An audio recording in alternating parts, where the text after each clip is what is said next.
Hola, muy buenas noches. Nos reencontramos nuevamente en su programa Lenis García Opiniones. Muchísimas gracias por el favor de preferirnos en este horario cada semana y por supuesto siempre dar las gracias a Dios porque nos da la valiosa oportunidad de reencontrarnos. Hoy queremos abordar un tema que está de hecho generando mucho debate a nivel de Congreso, en redes sociales y a nivel internacional, y es la prohibición del matrimonio infantil. En nuestro país aún está relativamente permitido, pues la ley permite que se puedan casar los menores de edad siempre y cuando tengan la aprobación de sus padres. Este tema lo abordaremos con la directora ejecutiva de Save the Children Dominicana, una institución internacional que se dedica a la protección de los derechos de los niños. También tendremos nuestros segmentos estelares en los cuales abordaremos temas muy interesantes, unos y otros relacionados con este importante tema. Así que mantenga la sintonía con nosotros, no sin antes reiterarles la invitación a seguir nuestras redes sociales, @LenisOpiniones. De inmediato, para iniciar la entrega de hoy, las globales.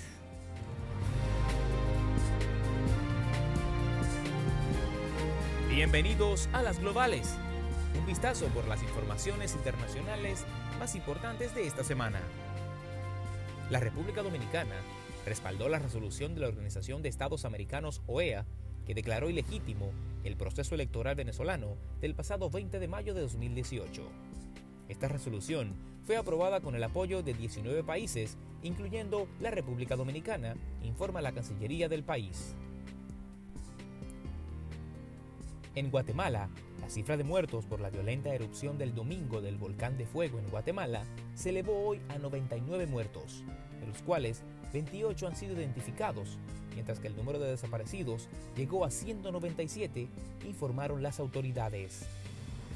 El Instituto Nacional de Ciencias Forenses precisó en un boletín que el miércoles pasado fueron ingresados 24 cuerpos a distintas morgues que administran los departamentos centrales. Aún sigue la búsqueda de cadáveres.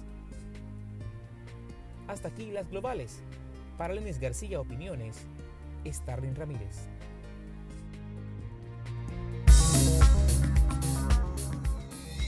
Inclusión.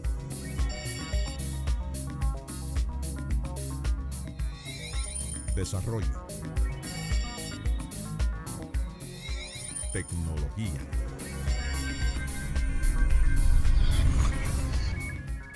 Indotel se transforma y avanza.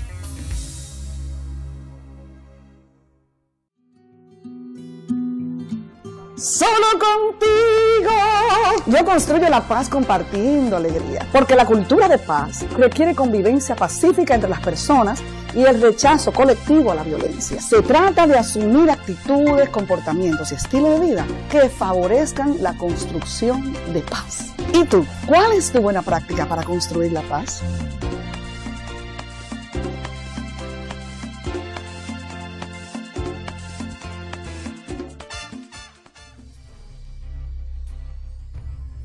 ¿Qué nos mueve? Nos mueve el amor por Santiago. Nos mueven las ganas. Nos mueve un nuevo impulso. La fuerza de un nuevo espíritu. Nos mueve que pensamos de otra manera, que somos distintos y que no nos vamos a detener hasta llevar a Santiago a un mejor futuro. Nos mueve el que tenemos las ideas y sabemos cómo hacerlo. Nos mueve un gran compromiso. El compromiso más grande que jamás hayamos hecho. Mover a Santiago. Y con nuestro ejemplo, mover a todo un país. Santiago avanza.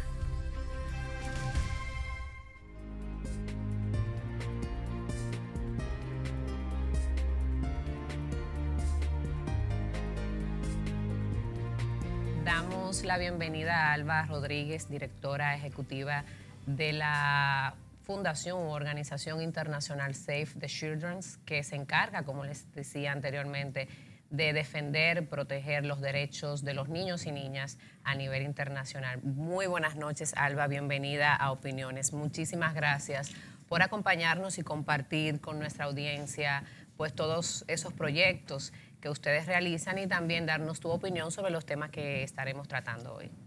Buenas noches, Lenis. Antes de nada, muchísimas gracias por invitarnos a este espacio y por darnos la oportunidad de presentar nuestro trabajo en el país. Qué bueno. Bueno, vamos a comenzar primero abordando los temas que tocan y los proyectos que está realizando Save the Children. ¿Cuál es el objetivo, la misión de esta institución a nivel internacional para luego entonces abordarlo en el plano local? Perfecto. Nuestra organización la fundó Eglantine Jebb y ella fue una de las pioneras en la elaboración de la Convención Internacional de los Derechos de la Niñez, que luego asumió Naciones Unidas como un documento propio.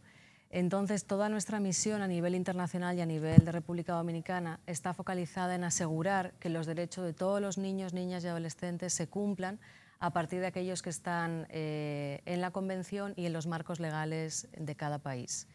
En esto nosotros llevamos 42 años en República Dominicana. La organización inicia sus operaciones en el 1976 en la zona de Dajabón. En ese periodo, Horacio Ornes fue el fundador y director de la organización hasta el año 2012. El trabajo estaba muy focalizado en el desarrollo comunitario, porque en hace 40 años las condiciones de vida eran bastante más complejas que ahora. Entonces, la organización comienza con temas de agricultura, de desarrollo económico, de agua y saneamiento, electrificación, o sea, una serie de elementos de necesidades básicas que todavía el país requería, ¿no? Posteriormente hemos ido transitando hacia un enfoque de derechos de la niñez y actualmente nos concentramos en un trabajo exclusivo con niños, niñas y adolescentes en el foco de todas nuestras intervenciones. Estamos trabajando en 12 provincias en el país y tenemos 5 programas activos. Esas provincias, o sea, están, me imagino que seleccionadas en diferentes puntos geográficos, norte, sur. ¿Cuáles provincias ustedes trabajan y cómo las seleccionan? Nosotros tenemos operaciones en la zona de frontera, en Dajabón, Elías Piña y San Juan de la Maguana. Los criterios de selección de esas áreas son múltiples, ¿no? Y en principio son criterios de vulnerabilidad. Allí donde hay condiciones de pobreza más extremas, implica también que hay situaciones de mayor vulnerabilidad para los niños y niñas. Claro. Además, son las zonas y territorios donde nosotros iniciamos las operaciones y donde todavía continuamos, por lo que nuestro trabajo en esa zona tiene mucho vínculo también con las autoridades y con las comunidades. Pero también llevamos más de 10 años en la zona de Batalles de San Pedro de Macorís y Atomayor, también por condiciones de vulnerabilidad en materia de derechos de la niñez, especialmente en esos batalles en San Pedro. Y también tenemos operaciones en El Ceibo, en Monteplata, en Asua, en San Cristóbal, Santo Domingo Este y Santo Domingo Oeste. En el caso de Asua, San Cristóbal y Santo Domingo, nos concentramos más en núcleos urbanos o periurbanos. Los municipios cabecera han experimentado un rápido crecimiento poblacional, muchas veces asociado con condiciones de marginalidad y de hacinamiento, que han provocado también que la vulnerabilidad relacionada con niños y niñas aumente. Entonces, esas operaciones están concentradas en esos núcleos urbanos, en barrios específicamente. Me imagino que el tema de los niveles de educación en estas provincias influyen en los factores de vulnerabilidad que tienen estas poblaciones y estos niños. ¿Qué tanto conocen en estas zonas los niños que ustedes están patrocinando sus derechos? Bueno, tienen un conocimiento relativo. En el caso de los niños, niñas y adolescentes tienen unos niveles mayores de conocimiento porque en las escuelas sí se ha trabajado en muchas ocasiones el enfoque de derechos y el trabajo de derechos de la niñez. Pero quienes más dificultades plantean son las familias, las personas adultas. Los menores conocimientos están ahí. Entonces, cuando nosotros intervenimos con niños y niñas, tenemos que intervenir obligatoriamente con sus familias, con todo el núcleo familiar, para precisamente dar esa visión de integralidad, ¿no? Si los niños conocen sus derechos y tienen un empoderamiento, pero en sus familias, por ejemplo, no hay un conocimiento sobre el derecho a la protección, y el niño sí ha desarrollado capacidades para protegerse frente a la violencia, eso no va a tener un efecto o el efecto deseado en el núcleo familiar, Claro. porque no va a haber una correlación. No, y la cultura, sobre todo en nuestros países, es que cuando el niño se empodera y el padre no, entonces se nota como un irrespeto del niño, una irreverencia que muchas veces termina pues en violencia hacia los niños, porque el padre no entiende quizás la actitud que el niño demuestra con el manejo de ciertos factores o ciertos temas. Hay un punto importante y es específicamente los proyectos que ustedes están abordando. Me hablabas de temas de asistencia comunitaria, trabajo directo con los niños. Recientemente ustedes están desarrollando un programa relacionado con educación, lectura. Háblanos un poquito de esto y cómo se pueden integrar las personas también que quieran pues sumarse a estos proyectos. Sí, nosotros tenemos dentro de nuestro programa de educación 2 líneas de trabajo. Una tiene que ver con primera infancia, de 0 a 5 años, y otra está concentrada en niños de 1º a 4º grado. En ese grupo poblacional estamos desarrollando acciones de lectoescritura. El foco principal es el desarrollo de habilidades lectoras y comprensivas, y lo hacemos a través de una metodología propia de la organización que ha sido trabajada en diversos contextos, incluso en conflicto, entonces se puede adaptar a cualquier realidad. Nosotros llevamos desde 2012 contextualizándola a la realidad dominicana, y esa metodología nos permite hacer un trabajo triangular. Trabajamos con los niños, trabajamos con sus familias y trabajamos con las escuelas en el desarrollo y fomento de la estimulación lectora. ¿Por qué? Porque tenemos una realidad. El Ministerio de Educación, a principios de este año, ha publicado los datos sobre la lectura en 3er grado.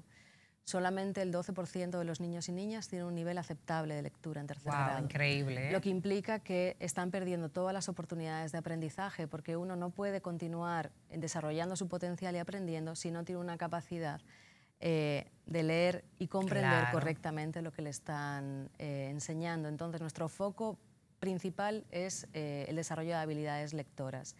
Igualmente, hay otro estudio del Ministerio de Educación con UNICEF que también señala cómo el 60% de los alumnos, de los jóvenes entre 18 y 20 años que abandonaron el sistema educativo en la secundaria, lo hicieron porque tenían pocas habilidades en lectura y matemáticas, y eso obviamente suponía un obstáculo en su desarrollo. Y una desmotivación. Una desmotivación, frustraciones y una pérdida del interés por el desarrollo dentro de la educación. Entonces, es clave que nosotros consigamos como país desarrollar esa capacidad en lectura y comprensión, porque si no estamos creando generaciones de niños y niñas que no están aprendiendo correctamente y vamos a limitar todas sus posibilidades de desarrollo. Pero esto no solamente es un tema educativo, es un tema comunitario también. Las familias o no tienen tampoco habilidades lectoras o no cuentan con materiales de lectura en el hogar. Entonces, si tampoco el niño tiene una estimulación y un entorno que le fomente la lectura, le haga amar la lectura, tampoco va a desarrollar esas habilidades fuera. No, y también es un tema cultural. Yo estoy consciente de que los niveles de cultura lectora en nuestro país son muy bajos en comparación con los que tienen otros países, inclusive de nuestra región. En la experiencia que tienen ya en República Dominicana, nos destacas que alrededor de 42 o cerca de 50 años en el país, ¿cuáles ustedes han diagnosticado como los principales problemas que afectan a la niñez, específicamente en el caso dominicano? Veo aquí en este material que tiene, vamos a presentarlo, que hablamos de muerte infantil, matrimonio infantil, trabajo infantil, malnutrición, violencia, etcétera. Coméntanos un poquito sobre esto. Bueno, este documento pertenece al informe En Deuda con la Niñez, que se publicó en el año 2017. Es un informe global que evalúa cada país y la posibilidad de que tu infancia se vea truncada dependiendo del país en el que hayas nacido. Se evaluaron 172 países en el mundo y República Dominicana ocupó el lugar 120, lamentablemente, porque hay algunos indicadores de los 7 que se miden que son extremadamente altos, como el caso del matrimonio infantil y el embarazo adolescente. Pero es importante que circunscribamos todo esto a que esto ocurre en los contextos de pobreza, en los quintiles más pobres. Todas estas situaciones se dan en ese 40% de la población que está en condición de pobreza o pobreza extrema. Entonces todavía es más peligroso, ¿no? Porque no hay acceso a oportunidades, ni hay un espacio de protección social, ni acceso a servicios sociales. Entonces, bajo estos indicadores, sin una respuesta de política pública adecuada, la posibilidad de perder tu infancia aumenta todavía más. Claro, claro, qué penoso. En realidad nosotros tenemos todavía muchas brechas y oportunidades de mejorar lo que son los derechos de nuestra niñez. Se han hecho esfuerzos importantes, creo que hemos avanzado en muchos aspectos, pero aún falta mucho. Vamos a escuchar, a propósito de que destacas el tema como problemática que ustedes abordan y que han podido pues diagnosticar en el caso de República Dominicana, el matrimonio infantil. Veamos que nos presenta Starling en Los 5 o Más. Bienvenidos a Los 5 o Más. En esta oportunidad conoceremos 5 países latinoamericanos donde se permite el matrimonio infantil según datos de la UNICEF en 2017. Más de 700 millones de mujeres actualmente casadas en todo el mundo contrajeron matrimonio cuando todavía eran niñas. Y de ellas, 250 millones no habían cumplido los 15 años al momento de casarse. En el quinto puesto, Perú. El país sudamericano registra una frecuencia de matrimonios infantiles del 19% para el 2017. En el cuarto lugar, Guatemala. Aunque Guatemala prohibió el matrimonio infantil en 2015, se mantuvo una laguna legislativa en su Código Civil que permite que los niños y las niñas de 16 y 17 años se casaran si un juez consideraba que el matrimonio era de interés superior. En el tercer puesto, Brasil. Brasil es el cuarto país del mundo con un mayor número de chicas de 15 años casadas o viviendo con sus parejas. Legalmente, los brasileños pueden casarse a partir de los 16 años de edad. En el segundo puesto, República Dominicana. En el país se registra una frecuencia del 37% de matrimonios infantiles, el 12% de niñas que se casan antes de los 15 años y el 30% antes de los 18 años. Y en el primer lugar, Nicaragua. Ocupa el primer lugar de niñas y adolescentes que en América Latina y el Caribe están casadas, con una frecuencia del 40%. Según UNICEF, en el año 2017, el 11% de las niñas del mundo contrajeron matrimonio antes de cumplir los 15 años y el 34% antes de los 18. Hasta aquí Los 5 o Más. Para Lenis García Opiniones, Starling Ramírez. Muchísimas gracias, Starling. Siempre muy interesantes los temas que nos presentas en Los 5 o Más. ¿Qué te parecen estas estadísticas que nos presenta Starling? Bueno, es una realidad terrorífica, ¿no? No solamente los datos que presentan, sino que hay que hacer hay que destacar que en América Latina desde 1990 no ha habido avances en la lucha contra el matrimonio infantil, avances significativos que hayan logrado reducir tasas o avanzar en materia legislativa. Esto es una realidad que tenemos absolutamente que cambiar en la región. Incluso porque además todos los países han asumido la Agenda 2030 de los Objetivos de Desarrollo Sostenible y es una de las obligaciones que implica la eliminación del matrimonio infantil. Es una violación, es un principio de violación de los derechos de las niñas y adolescentes. Sí, porque que de hecho en estas edades no se está en capacidad de decidir, pero vamos a adentrarnos un poquito más sobre el tema específico del matrimonio infantil, que es la problemática que vamos a analizar hoy de manera especial en este espacio.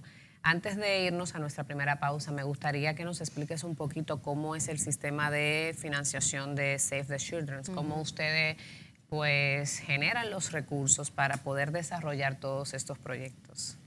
Bueno, nosotros tenemos una particularidad como Save the Children República Dominicana y es que somos miembros de la alianza Save the Children, lo que nos da un rol de autonomía e independencia en el manejo de nuestros programas y en el manejo de nuestros recursos. Y eso implica que tenemos que recaudar dentro del territorio dominicano y sin el apoyo de ningún otro miembro de la alianza, ¿no? No como en otros casos que hay organizaciones que son oficinas de país. Entonces, nuestra recaudación se circunscribe al territorio dominicano. Lo hacemos a través de la financiación de la cooperación internacional, como la Unión Europea o la agencia o la USAID, o de algunas embajadas también que apoyan proyectos de desarrollo. Lo hacemos a través del sector privado dominicano. Tenemos toda una área de desarrollo de proyectos y relaciones con empresas dominicanas, en su parte de responsabilidad social, pero en su parte también de agente de cambio y sensibilización en el tema de derechos. Y tenemos financiación también a través de la recaudación individual.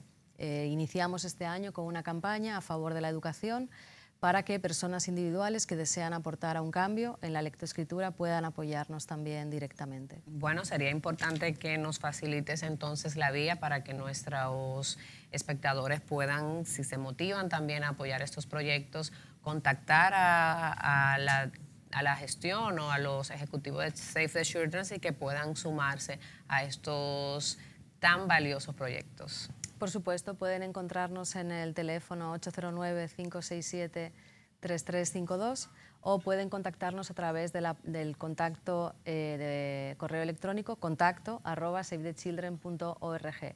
Igualmente, si quieren más información, pueden visitar nuestra página www.savethechildren.org.do. Bueno, señores, seguimos con esta interesante conversación luego de nuestra primera pausa. Ya volvemos.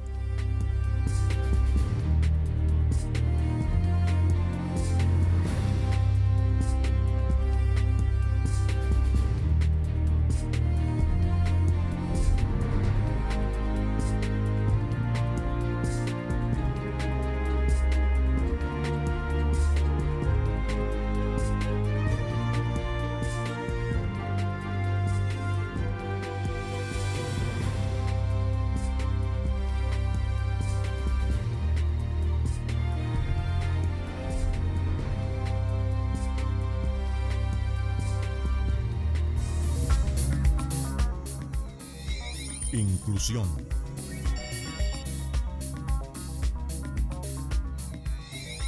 Desarrollo. Tecnología.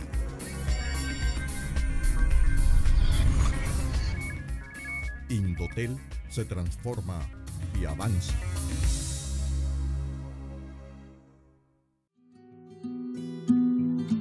Solo contigo yo construyo la paz compartiendo alegría, porque la cultura de paz requiere convivencia pacífica entre las personas y el rechazo colectivo a la violencia. Se trata de asumir actitudes, comportamientos y estilo de vida que favorezcan la construcción de paz. ¿Y tú? ¿Cuál es tu buena práctica para construir la paz?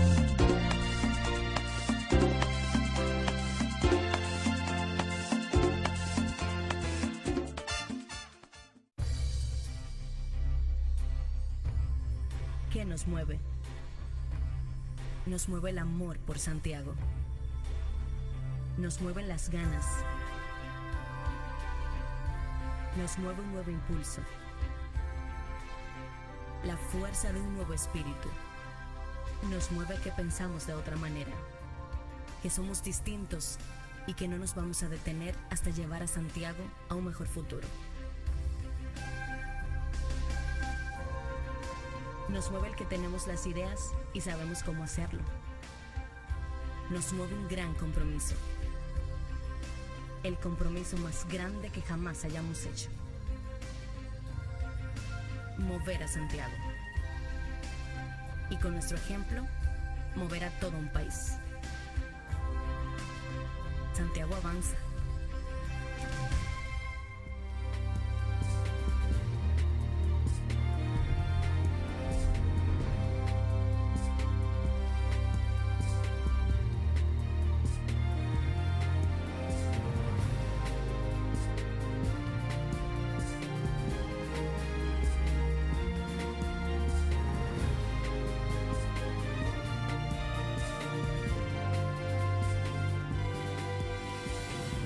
Gracias por continuar en Opiniones. Antes, quiero reiterarles nuestra invitación a seguir nuestras redes sociales con el mismo nombre, @LenisOpiniones. Esas caritas de esos niños de verdad que me cautivan y me llegan bastante. Ojalá que otras personas igual se puedan sumar a a aportar desde sus diferentes realidades, a cambiar la realidad de la vida de estos niños que viven en situación de vulnerabilidad y que en nuestro país lamentablemente son miles. Vamos ahora a abordar el tema principal, que es el matrimonio infantil. ¿Cuál es la posición de Save the Children acerca de esta realidad que para algunos lamentablemente no la ven como una problemática, pero que ciertamente sí significa un sinnúmero de situaciones y realidades para estos niños que se ven obligados a contraer matrimonio, quizás antes de estar preparados para esto? Bueno, nosotros como Save the Children hemos apoyado en todos los países donde estaba permitido el matrimonio infantil, en primer lugar, la prohibición, eliminación del Código Civil de la posibilidad de contraer matrimonio siendo menor de edad. Y esto no es una excepción también para República Dominicana. Ese supondría el primer paso para realizar una serie de cambios que tienen que venir después. El cambio en el Código Civil supone la apertura a poder trabajar desde otros espacios, ¿no? Se puede trabajar a nivel comunitario, pero si la legislación permite el matrimonio, el trabajo comunitario, el cambio que puedes hacer en las familias y en las adolescentes o en las niñas, puede caer en un saco roto si la legislación está amparando esa posibilidad, ¿no? Claro. Entonces, es obvio que ese es el primer paso que hay que dar como país, eliminarlo en el Código Civil.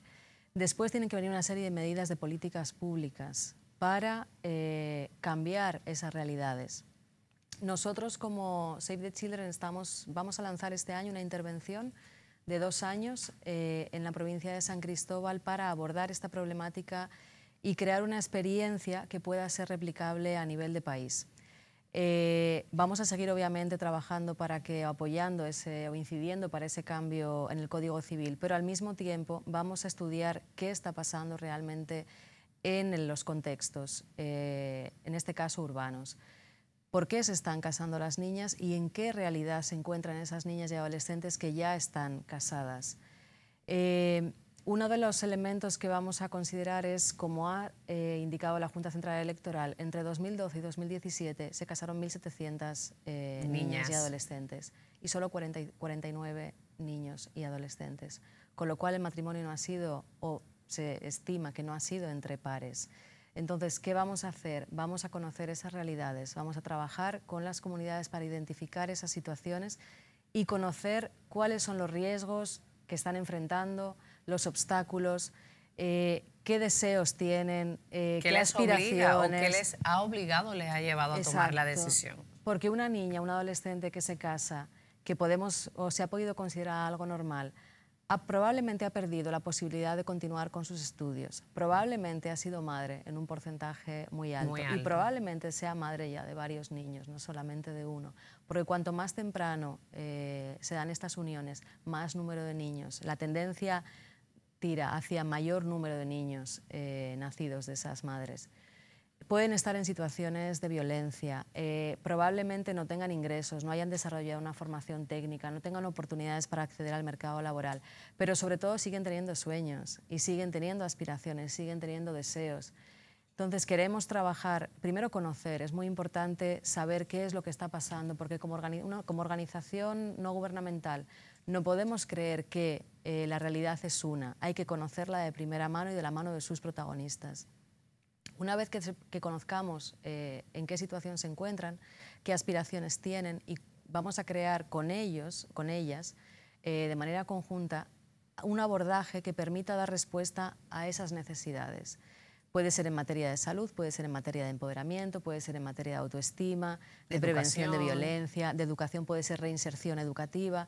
Podríamos estar hablando de adolescentes que quieran tener una formación técnica y realizar o integrarse en el mercado laboral, o incluso de adolescentes que estén en una situación de violencia, entonces haya que poner otro tipo de medidas. En todo eso no nos podemos olvidar que también hay que seguir trabajando con las adolescentes y niñas que no están casadas.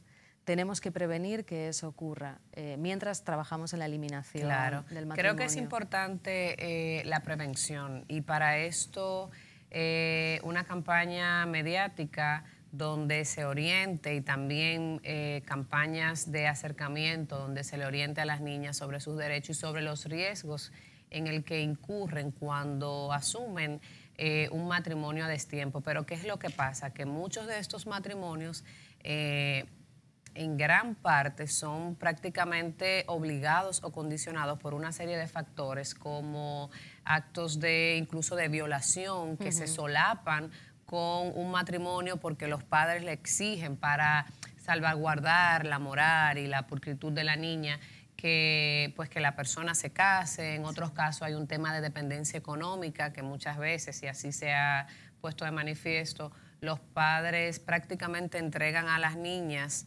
y en la mayoría de los casos son adultos que le llevan muchos años, como una forma de cambiar su realidad económica. En otros casos están los temas de los embarazos en adolescentes, que igualmente son solapados con un matrimonio. Pero ¿qué pasa entonces con esta niña a partir de que ya entra a asumir unas responsabilidades que en la mayoría de los casos no tiene la capacidad todavía para enfrentar, y que en muchos de estos casos entonces terminan en hechos de violencia e incluso hasta en homicidio, como ha pasado antes? En lo que ustedes han podido pues evaluar en nuestro país, ¿cuáles son los principales factores que están llevando a las niñas a casarse, a contraer relaciones con personas incluso mucho mayores que ellas, siendo niñas? Hay un caso reciente, una niña alrededor de 14 años que incluso fue lamentablemente asesinada por su pareja, que le llevaba más de 18 años. Los elementos son múltiples, y la condición o el denominador común es la situación de pobreza. El matrimonio infantil en mayor medida en el país se da en el quintil más pobre. Eso es algo que no podemos perder nunca la perspectiva, porque se está dando donde no hay oportunidades, y eso es clave para poder establecer políticas que cambien esas realidades y también intervenciones de nuestra parte que puedan cambiar esa realidad. Además de las condiciones de pobreza, la violencia en el hogar puede ser uno de los factores también. Hay muchas la niñas violencia de parte de la familia hacia sus niñas. propios hijos. Entonces, una forma de huir también de una realidad de violencia, de huir de la pobreza. La educación o el medio, si no te ofrece oportunidades suficientes para tú proyectar tu vida a futuro, también salir de tu hogar en un matrimonio, una unión libre, puede ser una forma de construirte un futuro, ¿no? Hay muchas limitaciones a la hora de que las adolescentes y las niñas puedan ver un futuro distinto a la realidad que tienen en el presente. Entonces, cuando tú no ves oportunidades a largo plazo, al final el aquí y el ahora puede ser lo que identifique qué va a ocurrir con tu realidad. Un matrimonio, salir de tu hogar, construir tu propia vida, puede ser una forma de esperanza en un futuro, aunque luego se puede convertir, como ha pasado en múltiples ocasiones, en otro una infierno. tragedia, claro. Exacto. ¿Y qué pasa entonces en contraste con esto, con el tema de los embarazos en las adolescentes? O sea, ¿cómo una cosa puede quizás aumentar o afectar la otra? Porque hay una línea muy estrecha entre estas dos problemáticas. Sí. Hay muchos países, por ejemplo, en Estados Unidos, la tasa de embarazos en adolescentes es altísima, y es un país que tiene un gran nivel de desarrollo, donde estos niños, los adolescentes que van a las escuelas, reciben mucha orientación e incluso reciben pues los productos o los insumos que necesitan incluso para protegerse. Sí. No olvidemos que en Estados Unidos está permitido también el matrimonio infantil. Estados Unidos tiene muchas particularidades en cuanto a su legislación para los derechos de niños, niñas y adolescentes. En el caso del embarazo adolescente en República Dominicana, que la tasa también es una de las más altas de la región, puede ser un efecto o una causa del matrimonio infantil. Puede ser que por un embarazo te veas obligada entre comillas, ¿no?, a iniciar una relación fuera de tu hogar con tu pareja, o que una unión o un matrimonio provoque un embarazo. Entonces, ambas tienen una relación absolutamente directa. Claro. Abordar una es abordar la otra. En el caso del embarazo adolescente, los esfuerzos tienen también que aumentarse. No podemos continuar teniendo adolescentes y niñas que sigan teniendo niños y niñas sin estar preparadas. Y aunque pensemos, o ocasionalmente muchas personas en la sociedad piensen que es un problema de otros, es un problema de todos, porque la pérdida de unos es la pérdida de todos nosotros como sociedad. Así que, aunque creamos que no, nos afecta. Y económicamente, por ejemplo, sí está demostrado que el crecimiento poblacional es un gasto mayor para los estados en demanda de servicios públicos. Así que para aquellos que no consideran que es un problema de su realidad, sí lo es. Reducir ese crecimiento poblacional, por ejemplo, reduciendo la natalidad en adolescentes o eliminando el matrimonio infantil, supondría un ahorro del gasto también. Sí, definitivamente. Hay algunos legisladores, bueno aclarar que en nuestro país, en principio, la edad donde ya se supone que se puede acceder al matrimonio son los 18 años, cuando la persona ya es mayor de edad. Pero en el Código Civil hay una excepción que permite el matrimonio infantil, y es que le da el consentimiento a los padres, le da la potestad de que si sus hijos o su hija menor de edad quiere casarse, el padre puede consentirlo, o a través del juez, en este caso. O sea que en definitiva sí está permitido el matrimonio infantil. Hay varios legisladores que han expresado que no es necesario eliminar el matrimonio infantil debido a que es un porcentaje muy mínimo, y otros alegan que con esto incluso... Leí unas informaciones de uno de los legisladores que apoya que continúe la legislación como está, porque entiende que con esto incluso se pudiera reducir o combatir de una u otra forma el tema de los embarazos en adolescentes, y como una forma de propiciar la fortaleza de la familia. Dice que es mejor tener niños que se críen en un entorno familiar a niños que puedan desarrollarse o criarse en relaciones o matrimonios infuncionales. Bueno, en ese caso, para esos legisladores, nosotros sí tendríamos una reflexión sobre lo que se puede ocultar detrás del matrimonio infantil. Podemos estar hablando de situaciones de violencia, de situaciones de abuso e incluso de trata de personas. Y no estamos hablando de una porción pequeña.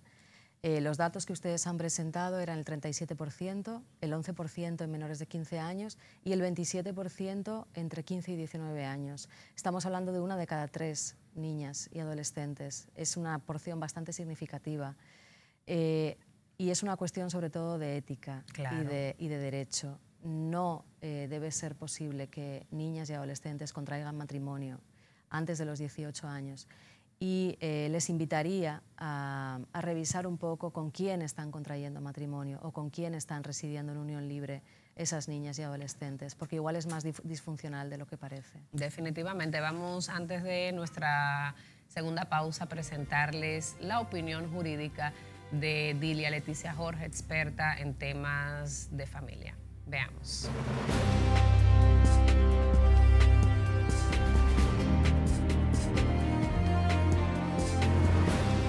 Mira, mi posición con relación al matrimonio infantil es que el mismo debe ser eliminado de nuestro Código Civil. Deben eliminarse las excepciones que permiten que personas menores de 18 años de edad contraigan matrimonio con autorización de sus padres o del tribunal competente para hacerlo. Esa es mi posición. Yo entiendo que el matrimonio infantil es una violación a los derechos humanos de las personas menores de edad, sobre todo a las niñas, que son las más perjudicadas. Creo que las saca de su ambiente primero familiar, les interrumpe su ciclo de vida normal, les interrumpe su educación y las expone a riesgo de ser más propensas a ser víctimas de violencia de género, de violencia intrafamiliar, las expone a más riesgo de quedar embarazadas. Generalmente estas uniones se presentan cuando ya están embarazadas, pero promueve que continúen embarazos probablemente no deseados, y en fin, les interrumpe su desarrollo natural de la vida. Para mí es una violación a los derechos humanos.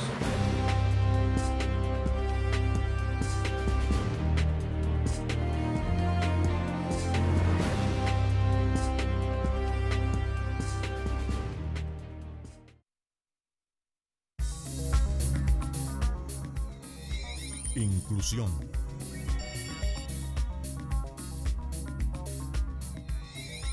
Desarrollo. Tecnología.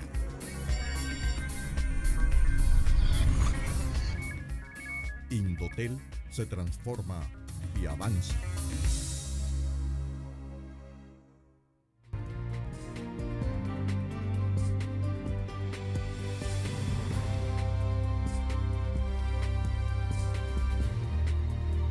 Seguimos con más en Lenis García Opiniones, un tema muy interesante y es el tema de la prohibición al matrimonio infantil. Veamos, antes de continuar, nuestras tecnológicas con Pavel de Camps. Pavel, muy buenas noches, coméntanos. Muy buenas noches. Bueno, con este tema tenemos que puntualizar lo cómo he hablado el mundo en las redes sociales. Lo sorprendente es que esto ha impactado a más de 50 millones de usuarios. Solamente en República Dominicana hay un 27.5% hoy de niñas que están casadas con adultos. Imagínense usted esta situación. Pero lo que más llama la atención es la poca participación de los dominicanos en un caso tan difícil que para mí en un futuro como padre lo veo como una futura pandemia y es lamentable. Pero quiero destacar que este tema se ha tratado en el mundo entero, donde se ha socializado diferentes temas, tanto en inglés y en español, y lo que sobresale es que los usuarios en español, los que hablan hispana, son los que están más preocupados socializando este tema. Esta situación en las redes sociales, aunque sean pocos los tweets, aunque sean pocos los usuarios, pero lo significante es que América Latina tiene gran interés, está en contra del matrimonio de las menores en sentido general. Pero lo que llama la atención es el poco interés de los dominicanos, un tema que está afectando a nuestra sociedad. Y esto no lo digo yo, estos son indicadores que están en las redes sociales. Le invito a ustedes a que participen junto con nosotros y hagan sus comentarios en Lenis Opiniones usando el hashtag y mencionando la cuenta. Señores, no al matrimonio infantil. Muchísimas gracias, Pavel, excelente. Es un tema que ciertamente nos ocupa a todos y sobre todo a los que tenemos la dicha de ser padres. Lo que se le pudiera preguntar a estos legisladores que sí apoyan es si les gustaría que sus hijas menores de edad se casaran antes de los 18 años, si les gustaría ver a sus hijas con 2, 3, 4 niños antes de los 18 años. E igualmente, si les gustaría que sus hijas de 15, 16, 17 años se case con un hombre de 38, de 40 años, donde se someta a una situación de vulnerabilidad, de violación y de restricciones de muchos de sus derechos como niñas, niños y adolescentes. De seguro que la respuesta será negativa. Entonces es un asunto de que lo que usted no quiere para usted y para sus hijos no lo puede querer para los demás. Alba, continuamos con estos temas y me voy directo al caso de la disputa en el Congreso de la República. Recientemente los debates fueron sumamente álgidos y diputados de la misma línea partidaria incluso tienen diferencias con relación al tema, porque también está de por medio un tema cultural, de costumbre, de tradiciones. Las personas que tienen pensamientos muy conservadores, pues por lo regular apoyan este tipo de matrimonio bajo el pretexto de que una niña que si sale embarazada, o en los pueblos se usa mucho, que si tiene ya relaciones sexuales a cierta edad, pues es un delito, se ve como un asunto hasta poco moral. Entonces, una forma de escudar todos estos pensamientos es justamente a través del matrimonio. ¿Qué visualizan ustedes? Creo que han tenido también acercamiento con el Congreso. Hay varias instituciones que han participado y han presentado propuestas. ¿Qué le parece a ustedes el desarrollo del tema a nivel de Congreso y qué apoyo están recibiendo? Si tienen apoyo, ¿cuál es más o menos el porcentaje de apoyo que han recibido ustedes? ¿Cuál ha sido la respuesta del Congreso ya como institución del Estado? Bueno, en primer lugar quería resaltar, Lenis, que en esos discursos también hay un tema de género. porque eso se considera normalizado, porque las mujeres ocupamos, para muchos legisladores y legisladoras también, no podemos olvidarlo, un espacio todavía de poco poder en la sociedad. Y se permite que todas estas supuestas tradiciones o daños al honor o culturas aceptadas continúen por precisamente entender que no ocupamos el mismo espacio en la sociedad que los hombres. Entonces, una de las cosas que hay que empezar también a movilizar es cómo transformar esas normas que nos están continuamente relegando a un segundo plano, como niñas, como adolescentes y como mujeres. Afortunadamente, nosotras, por ejemplo, podemos tener otras herramientas para que eso no nos afecte, ¿no? Y poder desarrollar una vida profesional y ocupar espacios determinados en la sociedad. Sin embargo, esas niñas y adolescentes o mujeres que están en un campo, que están en unas condiciones de pobreza, que no han tenido acceso a educación suficiente, no pueden, digamos, transgredir esas normas de género, que no son culturales, son de género, que están tan enraizadas en la sociedad, ¿no? Entonces hay mucho en ese grupo de legisladores de no querer cambiar esas normas de género. La cultura tiene que ser algo, no es estático, la cultura avanza las sociedades, avanza la tecnología y tiene que avanzar también la cultura, ¿no? Y hay ciertas costumbres que tenemos que dejar atrás también, claro. Exacto. En el caso del Congreso, en sentido general, nosotros estamos, a través de la Coalición de ONGs por la Infancia, haciendo incidencia en el Congreso. Se ha presentado esta semana un posicionamiento conjunto entre UNICEF, el UNFPA y la Coalición de ONGs por la Infancia.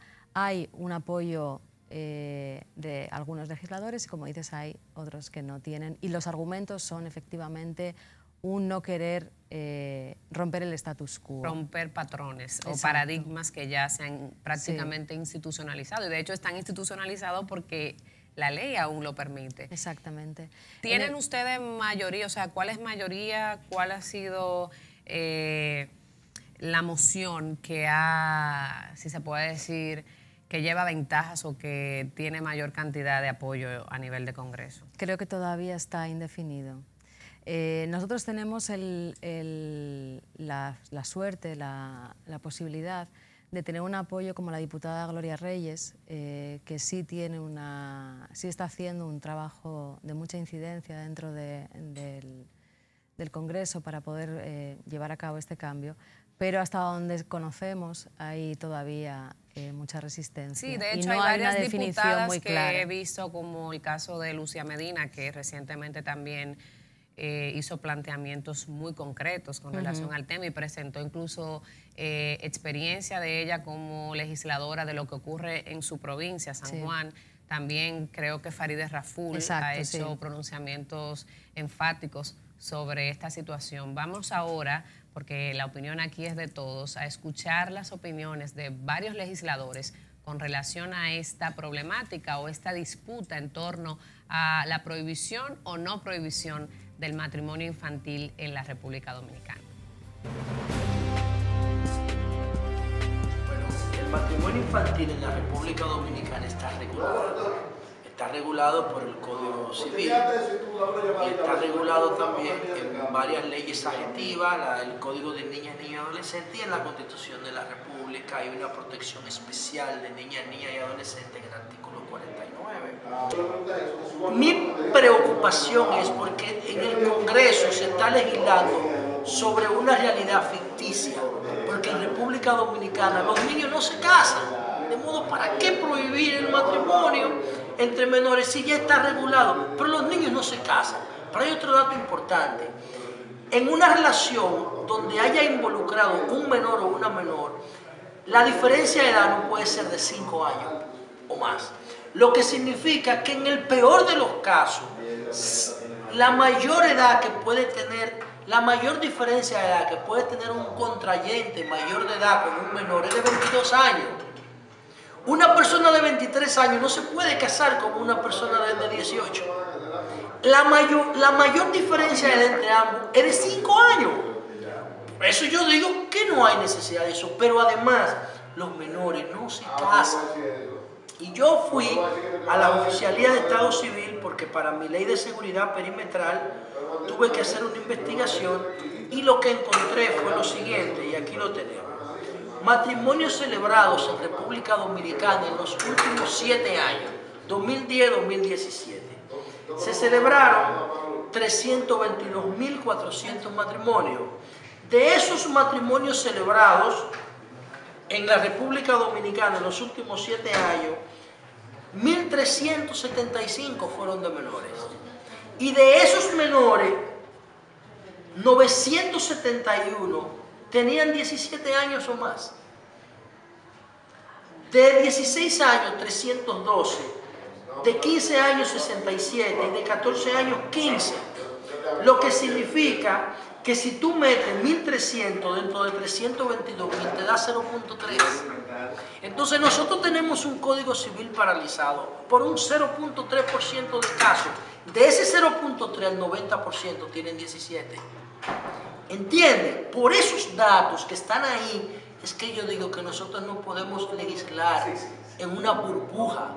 Tenemos que tener sentido de la realidad. Los menores siguen teniendo sexo y siguen teniendo hijos. De hecho, en la República Dominicana hay 1,5 millones de madres adolescentes. 1,5 millones. Tenemos el 3er lugar en América en embarazo de adolescentes. O sea, que con matrimonio o sin él, las niñas van a seguir teniendo sexo irresponsablemente y van a seguir pariendo. Lo importante sería que tengan vínculos formales. Yo no sé si sobre la base del matrimonio o del concubinato, pero que tengan familias formales, porque la familia formal proyecta sociedades formales. Las relaciones informales proyectan familias informales y de ahí viene el crimen, la violencia, la drogadicción, los niños e hijos descarriados. Nos queda muy poquito, ya el tiempo se nos agota. Me gustaría saber o que le plantees a la población tu idea ya definitiva, qué orientaciones o qué recomendaciones puede dar a las familias ya de manera directa, porque es un tema que también debemos abordarlo desde el seno de nuestros hogares. Yo siempre abogo por los valores, pero los valores se forjan en el hogar. Sí. Yo tendría 2 mensajes. Uno para las familias que ven esto como algo ajeno, como decías antes, en esos legisladores que piensen si esta realidad les gustaría en el seno de su familia, ¿no? Esas familias que lo ven como algo que ocurre, bueno, fuera de su realidad, que piensen, que sientan, que reflexionen en qué posición se encontrarían ellos si una hija suya de 14 años quisiera contraer matrimonio con una persona, con un hombre adulto, o si se estuviera embarazada por consecuencia de una relación con un hombre adulto y por tanto tuviera o se viera en la obligación de contraer matrimonio. Y a aquellas familias que sí se encuentran lamentablemente en esta situación por condiciones muy diferentes, lo único que podemos es seguir esforzándonos por empoderar a las mujeres, a las adolescentes, a las niñas, que busquen oportunidades más allá de lo que puede suponer la vida en una relación de pareja a temprana edad, que traten de construir un proyecto de vida, que no se limiten a esa cultura patriarcal que nos lleva a entender que solamente la vida al lado de un hombre puede tener sentido, ¿no? Más cuando se encuentran en situaciones de pobreza y pobreza extrema. Que vean más allá, que tratemos de ver juntos, ¿no? Porque es difícil para ellos en su situación, pero que tratemos de ver juntos algo más allá de la dependencia que podamos tener para construir un futuro en una relación con un adulto. Experiencias o con un hombre. en países donde está prohibido el matrimonio infantil. Bueno, en España, por ejemplo, está prohibido el matrimonio infantil. La única posibilidad de contraer matrimonio es a partir de los 18 años y la tasa de embarazo adolescente, por ejemplo, en España es bajísima. Es mínima. Es mínima. Las mujeres ocupan la mayoría de o las adolescentes, la mayoría de los espacios universitarios y están ocupando cada vez más el mercado laboral. Sí. Y puestos de mayor relevancia, así que muy probablemente eliminar el matrimonio infantil, eliminar o reducir, ¿no?, el embarazo en la adolescencia, fomentar la educación, crear oportunidades, va a llevar a muchas niñas y adolescentes a ocupar espacios distintos en la sociedad. Qué bueno, esa debe ser la experiencia y la tendencia en nuestro país. También sumar a esto que con el nuevo gobierno español, independientemente de las causas o la forma en que se ha dado el cambio, vale destacar que la mayoría de las ministras y funcionarias de este nuevo gobierno español a cargo de Pedro Sánchez son mujeres. Señores, la opinión es de todos. Concluimos nuestra entrega de hoy. Muchísimas gracias, Alba, por tus interesantes opiniones. Y a ustedes las gracias por el favor de acompañarnos. Muy buenas noches.